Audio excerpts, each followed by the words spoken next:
Continue our sermon series in the book of Proverbs. Look, for a little class participation and to see how we can do in terms of reviving the spirits, can everybody say Proverbs? Yeah, we're going to have to, you went way too fast. You knew what I was like, geez, Louise. Give everybody a chance. All right, so we're going to do it again. We're going to say Proverbs. Proverbs. Again, that same thing. Golly. Okay, so Proverbs. We're in the book of Proverbs, and I've really enjoyed our time here. Again, this is what we've called at various points of this sermon series, like the father teaching his children about the deep things of life. Like this is where we learn to live and learn to live well. And it is truly a testament to the fact that God does not look at you and think, I'm done with you. All right, I've saved you, I'm finished. But rather, he sees you and is invested in your life, invested in where you are and where you're going. Last week we said that he has something more for you, that he has something better for you. Even if where you are is better than where you were, he still has something more for us. And as a result, we can have faith that he's working in our lives. So if we're failing or struggling in some of these things, we want to give God the chance and invite him to do work. The way we've put it is hey, this is Proverbs is an invitation to do big boy and big girl work. This is taking inventory of our life and saying, I want to actively grow here in some way. Now, with that in mind, I have a question for you to start. A little scenario and then a question. It's not rhetorical. It is a very serious question. I want to know what you think. Scenario. There are two young kids. We'll call them Brian and Brady. All right? I take that back. We're not going to call. We're just going to call them the two kids. All right. So there are two young kids. In front of both two kids is a cup with a disgusting and repulsive drink. However, it's a fun color. Not only is it a fun color, not only is it neon green, the same color that what is it, like the thing you put in the radiator in the car, right? They have to be putting labels on them things to be like, kids, don't drink this. All right, so it's that color. And it has a little lemon and a fun straw in it. Okay, and it smells like Sonic drink smell, which is basically just like sugar. Okay, I didn't know sugar had a smell until you get that Sonic drink in front of you. Like, this smells like sugar. I don't know what sugar's supposed to smell like. This is it, though. All right, that's in front of them. But reality is it's disgusting. It's horrible. Alongside those two children, though, is an adult.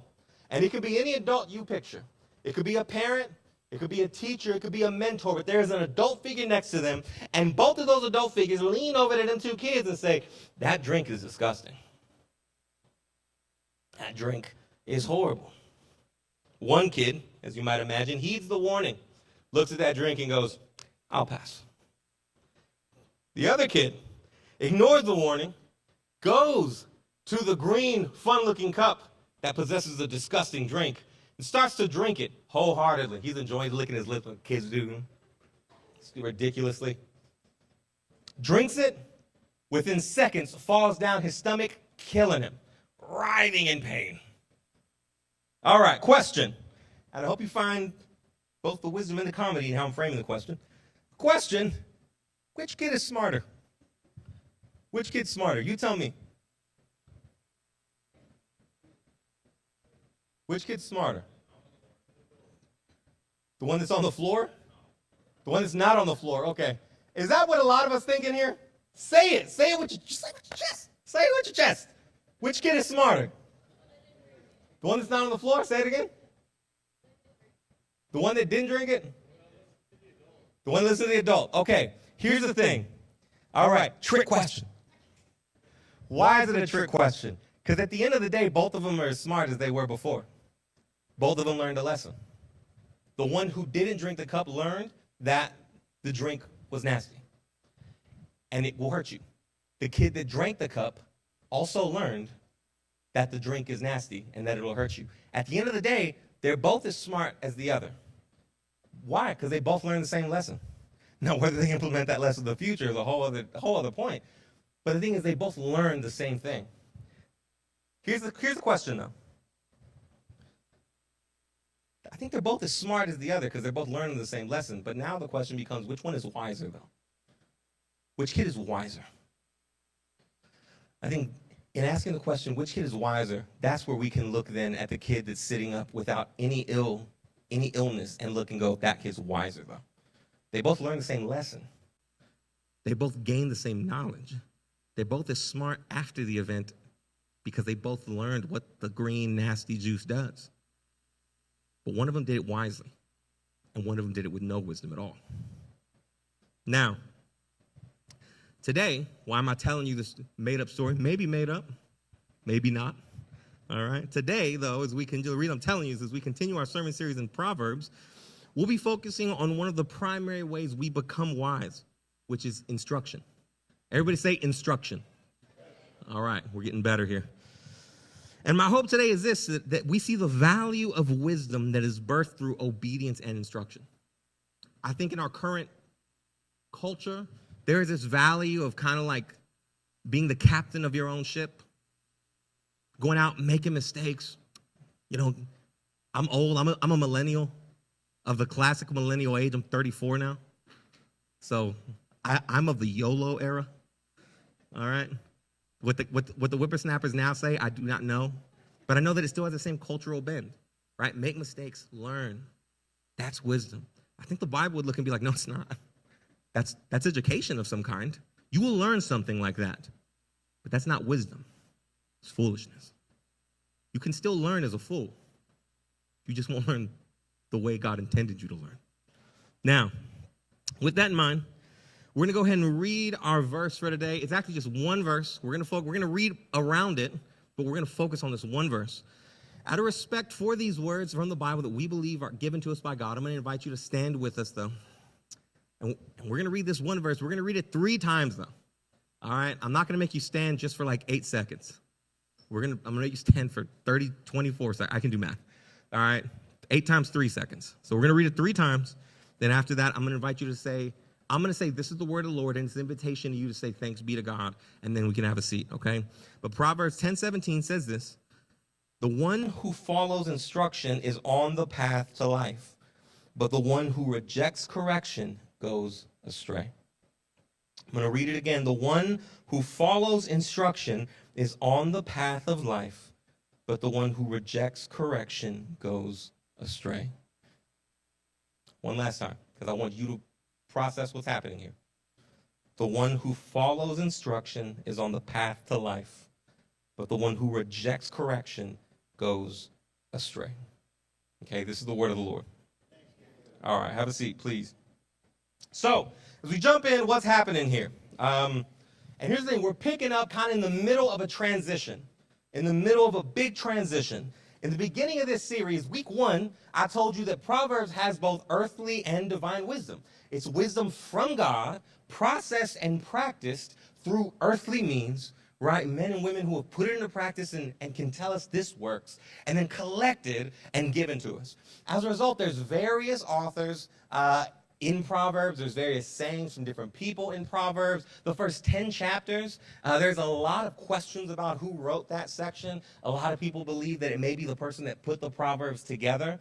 But at chapter 10, there is a transition. And that transition is that almost universally it's agreed upon that chapter 10 begins the words and the Proverbs of Solomon. You can even see the transition because while Solomon has been referenced in the first 10 chapters, in the first 9 chapters, at the beginning of chapter 10 verse 1 starts with Solomon's Proverbs. All right. So if you've been mentioning Solomon, why do you got to double down on the Solomon talk? Well, it's because at the beginning here, chapter 10, is when we definitively know, hey, on a literary level, this is from the true school of Solomon, right? Whether it was him recording it or someone that recorded it while sitting next to him or someone that was listening and being like, hey, these are things he said, this is where his wisdom kicks in and goes, hey, this is what he would have said.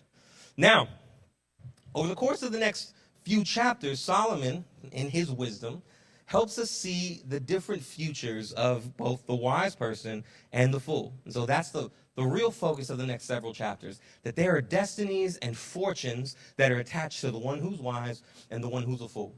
And if you're wise, this is going to be a lot of where you end up a lot of the time. And if you're unwise, if you're foolish, this is going to be your destiny a lot of the time. Now, here's the thing. I want to clear up something. I said at the beginning of the series that these are kind of they're suggestions, right? They're not guarantees. So as we read Proverbs, we shouldn't be thinking, okay, the author says that this is what's going to happen if I'm wise. This is what's going to happen if I'm foolish. I can guarantee that this is my future. The world that the Proverbs write into is a world that they envision as being fair. It's a far simpler world. It's not one where, you have pretty basic economic deals that people are doing, trading, bartering. They're not out here picturing big systems of injustice where certain people can't buy houses. They're not picturing that world. And so they're speaking not to that world, but they're speaking on a more personal level and saying, hey, in your own life, right, if you do these things, here is a destiny and a fortune that you can largely bet on, right? This is how things should go. But if you're unwise, foolish, and unrighteous, right, here's the place that your life is likely going to go as well. That's what Solomon is trying to do here. And he actually does this through various parts of life. Money, speech. Near the end, he transitions into speaking about desire. And in each of these subjects, Solomon repeatedly does two things. The first one is that he helps us see how wisdom impacts our own personal fortune and future. Right? Pretty simple, pretty straightforward. Here's how wisdom is going to impact your life. Second one, though, is he helps us see how wisdom impacts the fortunes and the futures of those around us. So yes, wisdom impacts you, but likewise, wisdom will impact the futures and the fortunes of those around you. Now, right from there, right from the fact that this is how it's all set up, right, there's two things I want you to start taking away. The first one is this, that wisdom can be applied to every single part of our life. Right? What is wisdom? Well, we said it. We've said it multiple times through the course of this series. That wisdom is the skill of living. It's the ability, the skill, the understanding, the training on how to live in a way that honors God and that walks in his paths. And therefore, Solomon, as he kind of navigates through these various parts of life, is letting us know the ability to live, the skill to live in a way that honors God and that follows his paths can actually be done in every area of life. It can be done in your money, it can be done in your relationships, it can be done in your speech, it can be done in your heart, it can be done everywhere. The second thing, though, is that wisdom, that ability to live impacts both us and those around us. That wisdom is not just meant for you, but wisdom is meant for a flourishing of the world. It's why the beginning of Proverbs says that in the beginning, God crafted the world through wisdom. He inserts through his own skill and ability and knowledge of what is good and what is right and how to live. He creates and sets a standard and a vision in the world to say, this is how life works. This is how life should be lived. And therefore, wisdom is not just for you. Wisdom as an idea, wisdom as a skill is for you and for the world around you. Now, this should automatically, I think, speak to the value of wisdom. This is a complete side note. I have almost nothing written down for this besides my convictions that I had when I was writing stuff down. And that mainly is to say that I'm looking at parents and I'm looking at you, us, and saying like this should actually terrify you. This should terrify you. It should terrify you the fact that your wisdom or lack thereof is a direct impact. It is a direct impact. I'll stay there. Direct impact for your family. Your wisdom, your skill at living in a way that is on the path of God and following God's ways and God's paths is a direct impact on your wife. It's a direct impact on your husband. It's a direct impact on your children. It's a direct impact on your family. In fact, just so that you can kind of start putting that into place, the remainder of chapter 10, verse 1. Remember I said Solomon's Proverbs? The actual remainder of that verse is a wise son brings joy to his father, but a foolish son heartache to his mother. Right away, you're looking into the face. Your wisdom or your lack of wisdom, it will impact other people. It will directly impact those around you. Now, back to the matter at hand, right? In that flow of ideas that I just said, and to be honest with you, it is kind of hard to find what I just said unless you're like aggressively studying Proverbs. If you just went and were like, I'm going to just breeze through Proverbs, you're not going to walk away with the outline that I just said. I think like geniuses come up with it because I ain't come up with it. I'm looking at geniuses that wrote books being like, this is what Proverbs is about. And I'm like, that's actually very helpful. Now, with that in mind, in the midst of all that is this tidbit of knowledge that we're focused on today, though. Right? This is the big picture of what's happening in Solomon's first couple of chapters, and now we're zoning in because here's this tidbit of knowledge here in chapter 10 that we're focused on today, the one who follows instruction is on the path to life, but the one who rejects correction goes astray. And the reason this is so powerful is because of the things that are hard to see in this verse, if I'm being honest. Right? I once heard it said that the gospel is easy to understand and accept, but the Bible is much harder. You hear the good news of Jesus' love, his crucifixion, his resurrection. Man, I hope you hook, line, and sinker that truth. But step into the Bible sometimes can be much more challenging. It takes a little bit of effort to understand what's happening. You've probably heard the saying, it was written for us, but it was not written to us. It was written to a whole other world. To little villages where people were bartering. They don't got Walmarts in these things. Targets for some of you. Might be in a little classier of a system if you go to Target, but they didn't have these big box stores, right? Here's the thing, though. Let's break this verse down to see what it's actually saying, right? First, the word follows, right? Follows, this is the word literally means to maintain the instruction, maintain the instruction that they're given. It's building the idea that the one who makes into a practice or a habit these skills of life, right? That person is a path to life. It's not a one-time thing. It's a practice. I don't know, for the parents in the room, you may be able to relate to some of this. If you have nieces and nephews, you've undoubtedly seen it. That there's those moments where you look at your child and you're like, hey, don't do that. And they're like, okay, I won't this time.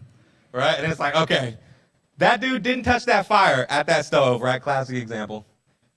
It's like, I didn't do it this time. But there's a 97.3% chance that I'm finna do it next time. And the next time I see that fire, that voice that goes, don't touch that, that's going to be nowhere to be found in my mind, right? I'm just going to touch it and I'm going to burn myself. So this is saying, hey, the person that receives instruction is not the person that is the path to life. It's the person that takes the instruction and maintains it and transitions from just mere instruction into a habit or a practice. Do you put the ideas that we're speaking about here from your childhood, from godly people in your life? Right? Do you put those into practice on a daily basis, or did they just impact your life that one time you needed help? Because a lot of us have taken wisdom when we needed help and gone, oh yeah, I need to do that now. And the moment things got better, you forgot about wisdom. The moment things got better, we left it to the side. This is saying, no, the person who's on the path to life, right? They're ones who have taken this wisdom and they've actually it's become a habit or practice for them. Now, what is instruction though? So it says the one who keeps instruction. Well, this is the idea of training, discipline, or exhortation. It's a very broad term. Meaning, and I want you to hear this because I love you, not because I'm trying to down you, but it means that instruction isn't always going to be the way you like it. Sometimes people are going to say things to you just the way you want them. There's going to be a compliment sandwich in that thing. You're going to eat it up. You're going to eat it up. You're going to love that sandwich. You're going to be like, dude, I can put this into practice today. Just keep giving me the compliments like 18 times before you say the one mean thing. And then there's going to be sometimes that someone looks at you and says, hey, that was dumb. Where wisdom and instruction could be a little bit harder. Could be a little more aggressive. Could be a little more challenging.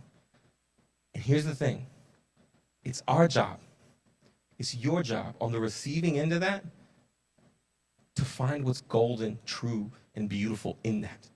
And to make it and bring it and make it a part of your life. That's your job. I think one of the biggest damaging philosophies of our culture is the idea that everyone has to always be like affirming and gentle and sensitive and you can't have your feelings hurt. Feelings that they're going to get hurt. You are in a relationship with people, they're going to get hurt. If all you do is focus on the hurt and you leave behind everything that was worth anything in your conversation, then you will be leaving a ton of wisdom and value and things that would have benefited your life on the table and walking away. Instruction, it's a broad term. Training, discipline, exhortation. Sometimes it's going to be challenging. Sometimes it's going to be easy. But the wise person heeds and finds the wisdom in that instruction. Now the word life, right? So those who keep instruction are on a path of life. Path is just path, if you know what I mean.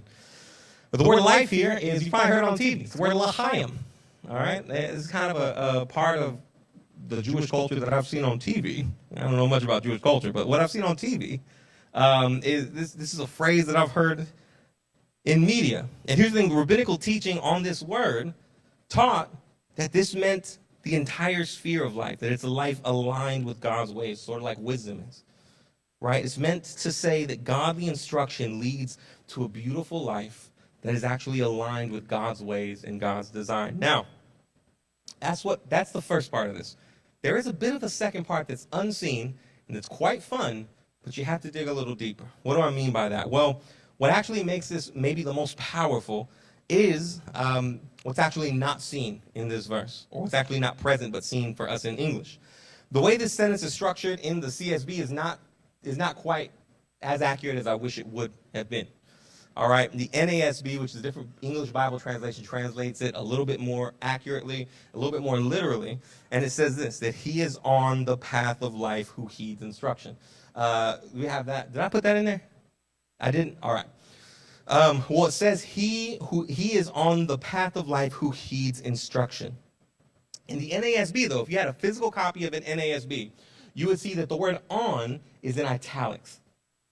Okay, you would see that the word on is in italics. Why is that important?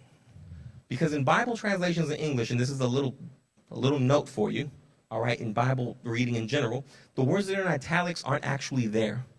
They're inserted in English to help you understand a little bit, maybe make sense of things that without that little italic word, you would have to spend a lot of time trying to figure out. But here's the thing, if you take out that word and read it in the most literal way, which I think may be helpful, in this particular scenario, what you get is whoever keeps instruction is a path of life. Whoever keeps instruction, whoever takes exhortation, and training, and makes it into a habit and a practice, right? That person is themselves a path to life. Right? They don't just help themselves, they do. But they become a path that you can take, that you can follow to lead to life. And this is, again, right away, parents, this should kind of perk us up. Right? If you have people that you want to see their lives impacted and changed at work, this should perk you up. If you have family members, you want to see their lives changed, this should perk you up. Or if you have anybody in your circle that you're just like, man, I wish that God would work in their lives, this should perk you up. Because Proverbs is looking at us and saying, if you adopt and live in a way that displays the beauty of God, you will become a means by which people go and find life. They will find life through you. Put all together, right, interpreting all those words, what we can probably come to understand is something like this: that the people who maintain what they've gained from godly discipline, exhortation, training, and instruction are a path to the flourishing of humanity. They're a path to the flourishing of people. That's what this is trying to say. And here's the thing. You may be looking at this and thinking like, I don't like this at all. This seems far-fetched. Is this even what the Bible teaches? It's what the Bible's kind of always taught. What do I mean? Well, even at the beginning of this story, what's called the Garden of Eden. Right, I'm about to drop some knowledge that might help some of y'all that have had questions about the Bible. I'm serious. The first time I read this was probably about 12 years ago. It was from a book called According to Plan by a man named Graham Goldsworthy, and it changed the way I read the Bible. In the beginning of the garden, in the Garden of Eden, there's a tree that's called what? What's the main tree? We all know the name of it. Tree of the knowledge of good and evil. And here's the thing. Many people have questioned what the purpose of this tree is. Right? If God is just tempting Adam and Eve in the story, if he's just trying to mess with them, if he's just being mean, if he's kind of trying to tempt them or whatever the case is. But in answer to that, we have to recognize that the name of the tree is the tree of the knowledge of good and evil. It's not the tree of good and evil. It's the tree of the knowledge of good and evil. In other words, listen to what I'm saying. The tree is the means by which the lesson of good and evil are going to be learned. That is what the tree is. That's the purpose of the tree in the garden. Right? This tree is, in essence, the two kids sitting in front of the drink that we talked about earlier. Right? It's the two kids sitting in front of the drink. They're both going to be as smart as they were before they interacted with the drink. Before they interacted with the tree, they're both going to learn the lesson, this is good and this is evil. right? The question was never going to be, are you smart? The question was never, and it's still not, in your spiritual life, are you smart? Are you smart enough to figure out that something's bad? You're going to learn something is bad. You're going to learn that something is good. Your life is going to be a living testimony that divisiveness will ruin relationships, but humility will bring reconciliation. Your life is going to testify that to you. You're not going to be less smart. You're going to learn that lesson. The question has always, since the beginning, been, are you going to be wise or are you going to be foolish? Are you going to hear God say, you can eat of any tree, but don't eat of that tree? And are you going to take his word, his vision of life, and go, that's good? Or are you going to take the tempter that says, did he really say that? What if you became the arbiter of good? What if you decided what was best? What if you had a go at eating the tree and then take it? And in a moment, they learn what is good and what is evil by either submitting to God or submitting themselves and to Satan. The tree of the knowledge of good and evil. The lesson was always going to be that. And if this isn't enough for you, this verse, I'll tell you another one. The people who maintain what they've gained, right? This is literally, who maintain the wisdom and then it becomes a path to life. This is literally the gospel. This is literally the gospel. Jesus comes, he has wisdom from on high. He is wisdom. He maintains that wisdom. He's sinless. He's faultless. And yet he, through his obedience, becomes not just a path to life. He looks at himself, he's like, bro, I am the life. I am the way. I'm the way, the truth, and the life. The Bible has worked like this from time and time again to the children of Israel, to the tribes, to the early ideas of Abraham. It has always been the vision of God that the people and the world around you desperately need you to live and to operate in a way that lives according to God's ways and displays his beauty so that you can be a means or a path of life to the world around you. That has been the way the world was set up since the day it was created. You have a purpose. You have a mission. It's to make the world beautiful and to flourish. But in order to do that, you have to be wise. You have to learn the art of living. Just because you are living does not mean you will create flourishing. I think that's what we think is that me living, all my mistakes, everything that I've ever done, it's all just put. No, fam. There is a way of living that brings flourishing. And there is a way of living that brings destruction. And from the beginning, God has looked at you, me, and the rest of the human creation and said, if you can be wise and follow the way that brings life, you will be a path and an arrow and a signpost to me, and I will bring life to the world around you. It's always been the plan.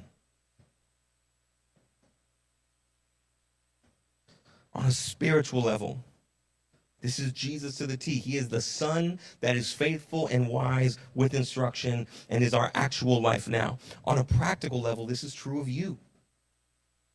You heed instruction. You will live in a way that is wise, that aligns with God's ways. And you become a path to life.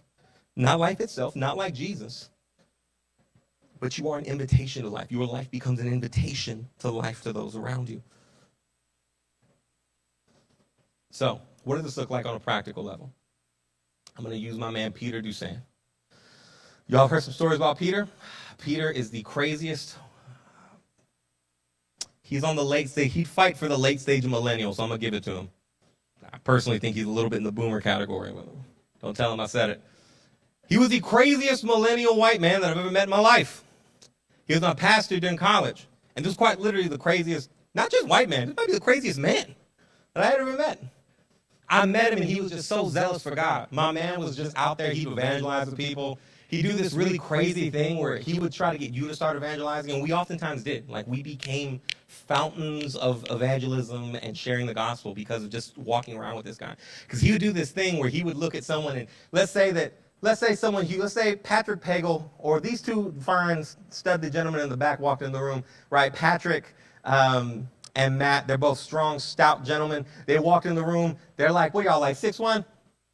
Right, 6'1", stout, all right? They're standing over there. Peter is behind them. You're next to Peter. Peter randomly looks and goes, "You think you could beat those guys up?" And then just walks away. And his whole plan was for you to be like, I didn't say that. And then from there, he was like, talk to him about the gospel, bro. And it was like, I don't know how you expect me to get from point A to point B here, Peter. And he was like, I didn't either, bro. I just wanted you to start talking. I just needed you to start talking, all right? And it was like, okay, great. And we learned. We would learn. We almost got into some fights, but we learned. And here's the thing. Coming from all over the place. Here's the thing. Peter's life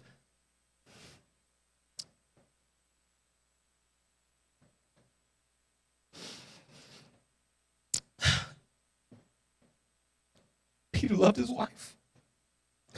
Peter loved his kids. Peter loved our church. I was a young man. I didn't give a cent to that church. I ain't gonna lie. I have no money. I rode a bike 6 days of the week. And Peter would take time to just go be with me and walk with me and hear my burdens and give me wisdom and advice. Peter's life was a path to life for me. It wasn't just he left me out to dry. He grabbed me and he almost dragged me into a better life for myself. He's the only reason I'm married to my wife today. If it was not for Peter Ducent stepping in to say, I'm going to walk with you, bro, I would not be married to my wife. We wouldn't be here. I wouldn't have my kids. You wouldn't be sitting in that chair. All of that is because one man said, I'm going to learn to live life as it's supposed to be lived.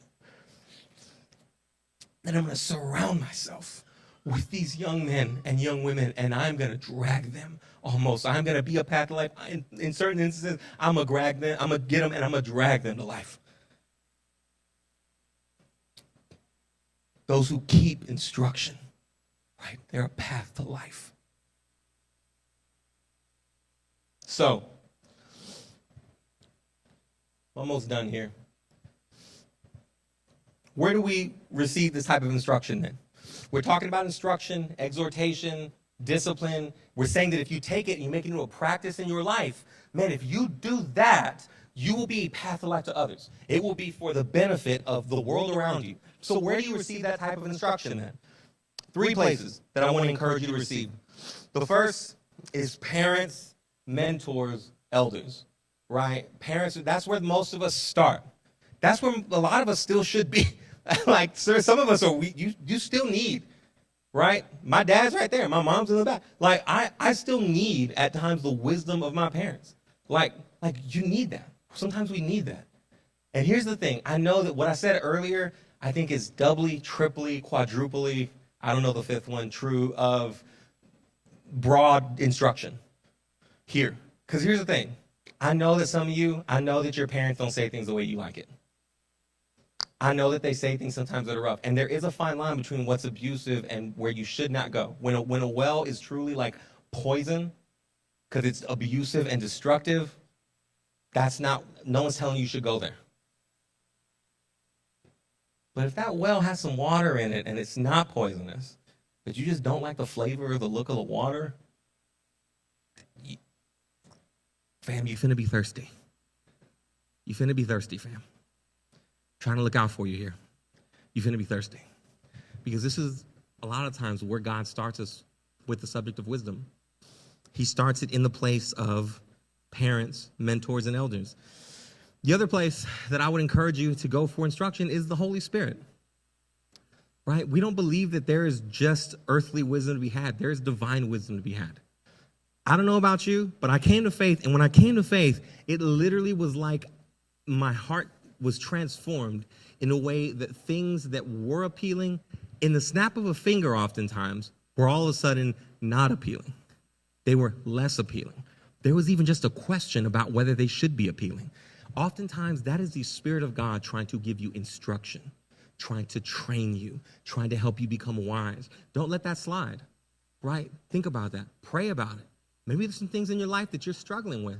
Maybe there's some things in your life that you didn't think were bad before, and now you have a little, like just a little itch, just something just kind of bugging you. And follow that a little bit. It may be the Holy Spirit trying to instruct and train you, right? The third one is the church. I know that the church has failed a lot. Our church is going to fail a lot. Our church is probably messed up in some ways already. I just ain't aware of them. And churches are going to do that because churches are led by humans. Nonetheless, church is still a place where I'm standing in front of you, appealing to you to follow God. That is nonetheless the church being an imperfect signpost to a perfect God. And so you should receive instruction from the church. The church should be a safe place to come and to find out about God, his ways, and his vision for you. So, parents, elders, the Holy Spirit, the church. All right, so I guess let's pray. No, we're not going to pray. Not yet. Because here's the thing. If you're anything like me, you can freely admit that you have not maintained and kept wisdom at various points of your life. That you have not even gone to these places of wisdom, or you've turned away from them, or you've rejected them, or you've become angry with them. We've become embittered toward them, and you've rejected them. And like Adam and Eve in the garden, like the boy writhing on the floor, like every other instance of unwise people that have ever existed, including myself and you have turned from the witness of God to what is good and what is right and turned to your own definitions of those things. And you may be doing it now. I may be doing it now. And if that's you, friend, I want to tell you to look at the third place, or fourth place for instruction. And that's look at the instruction of the cross. I think the cross gives us an instruction. Jesus is the wise son. Jesus is the wise son. He perfectly embodies everything about being wise. And yet he takes the place and the fortune of the fool so that we could both, one, receive the fortune of the wise. You have an inheritance in your life, a destiny eternally, wherein you have the fortune of the wise because you have received the gift of the fortune of the wise from the man who died like a fool, despite the fact that he earned the fortune of the wise. That is the man on the cross. That's how he's making things new. Is he's taking the penalty of the fool so you could receive the gift of the wise man. However, he also invites you to become wise through beholding his life, through hearing his words, through receiving his grace.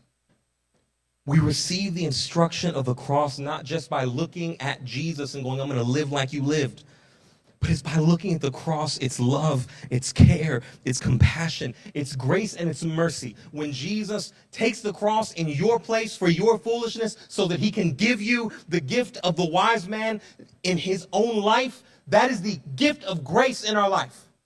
It is a mercy from on high. Receiving the gift or the instruction of the cross is not just looking at Jesus and going, I'm going to try to live like you live, but it's about receiving the gift that Jesus gives and allowing that to mold you and shape you and change you.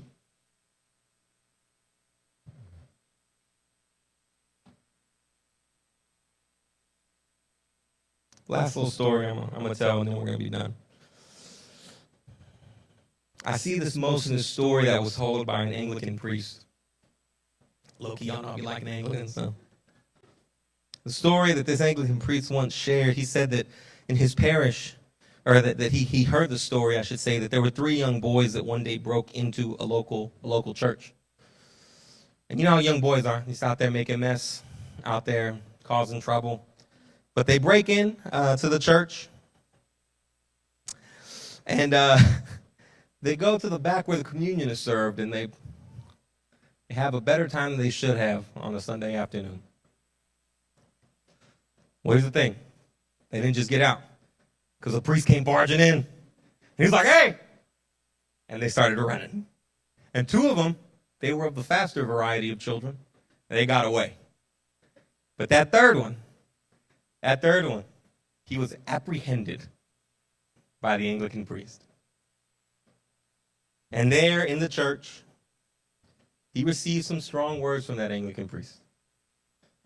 He wasn't mean or abusive, but he was strong. He called his parents. They came down. He told them what had happened. However, the priest did vow to not get the police involved if the boy would do just one thing. Just one thing. The priest asked that boy to go to the large statue of Jesus that was on the west side of the building. And he asked if he would please just go in front of it and 3 times say, "You died for me, and I don't give that much." And if he did that one thing, he won't call the police. So the young man walked out. He started walking to the west side of the building, and he approached this large statue of Jesus. And it wasn't like a judgmental disposition Jesus. It was a compassionate, loving Jesus. And he looked up at that statue, and he said, "You died for me, and I don't give that much." That was one time. And the second time, he looks back up. "You died for me, and I don't give that much." But he began to raise his voice the third time, and he couldn't. He couldn't get it out. Something about the idea that this Jesus had died for his foolishness. That this Jesus had died for the foolishness of him running in here to get drunk off of communion wine with the homies. Like, that's stupidity. Jesus looked at it and said, "I would die for that. I would die for that young man." It started to grip him.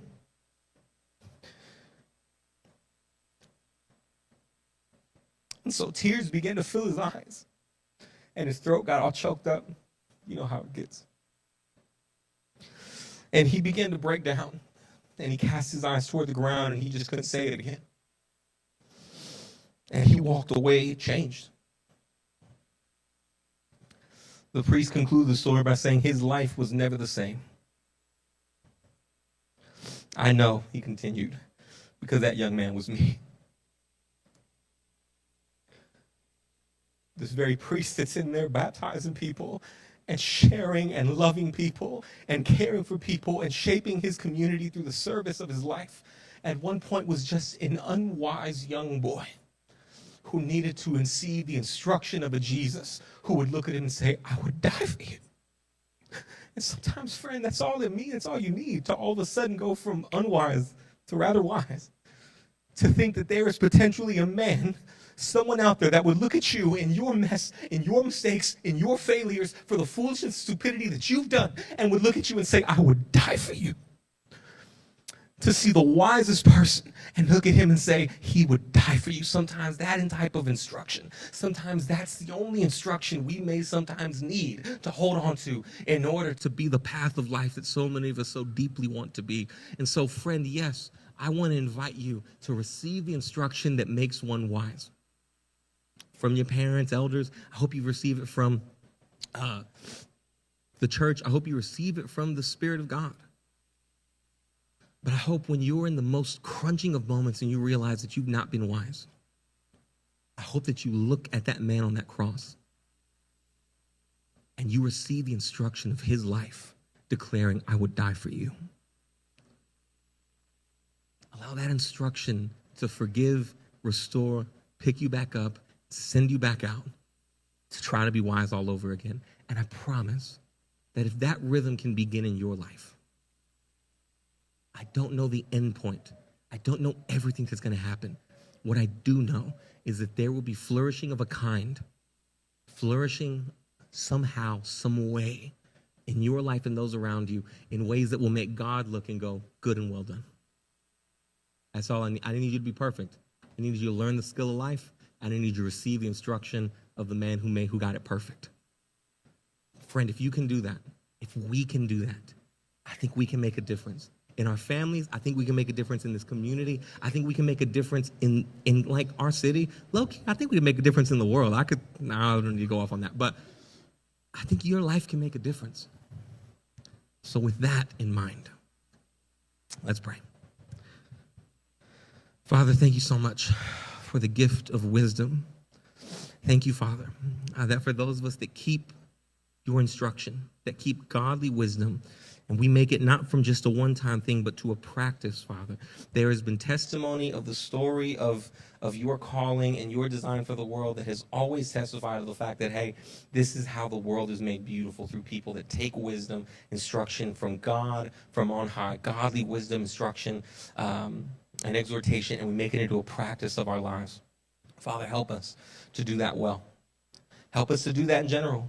Help us to go to the places wherein this instruction is available.